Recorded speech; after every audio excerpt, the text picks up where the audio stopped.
Friend नमस्कार मित्रांनो, good morning. चला आता सकाळचे वाजले 11 तर इथे चाललाय आमचा नाश्ता पाणी। अजून 11 पर्यंत नाश्ता चाललाय, मग स्वयंपाक कधी व्हायचं आणि जेवण कधी व्हायचं। तर हे बघा चाललंय। आमची तनिष्का खातीये पोहे। हे बघा तनिष्का खातीये पोहे। ती लक्ष देणार नाही आपण आवाज दिला तर। ती पडली म्हणून जरा लाळात आलीये, म्हणून आता तिला मोबाईल दिला, म्हणून ती मोबाईल बघून बघून पोहे खातीये। हिमांशूचा झाला नाश्ता, हिमांशू बसले आहे।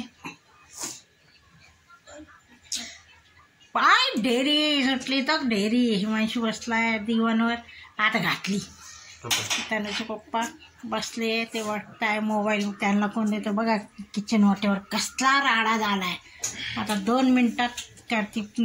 आणि नाश्त्याला मी बनवलेले होते पोहे आणि हे रात्रीची चपात्यांचं काही आठवणच नव्हती, म्हणजे लक्षातच नव्हतं। तर म्हटलं आता काय करा, 4 चपात्याचं मी चिवडा करून ठेवला। आता बघू एवढा चिवडा आहे, काही लागलं। आणि हे रात्रीचं भात आहे।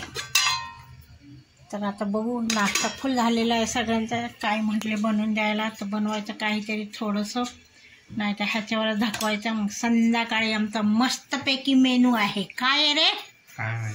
पावभाजी। हिमांशीची आवडती भाजी पाव। आमच्या हिमांशीला खूप आवडती आहे ना भैया। आणि स्वयंपाकाची तयारी करायला हे बघा फ्लावर हे करून घेतलं, सगळे कामं झाले। आणि आता थोडंसं नाश्ता काहीतरी बनवायचं। नाश्ता मी शॉर्टकटच जेवण बनवणार आहे। आणि शॉर्टकट जेवणमध्ये काय बनवणार आहे, शेवया आणि शेळ्या पोळ्यांचा चिवडा आहे ते, आणि ते दोन्ही बनवणार आहे। बाकी आता काही बनवत नाही। तनूचे पप्पा म्हटले मी कमी खाणार आहे। हिमांशू माझा आणि तनूचा नाश्ता झालेला आहे। तर बघू संध्याकाळी पटकन काहीतरी स्वयंपाक पाणी बनवायचं।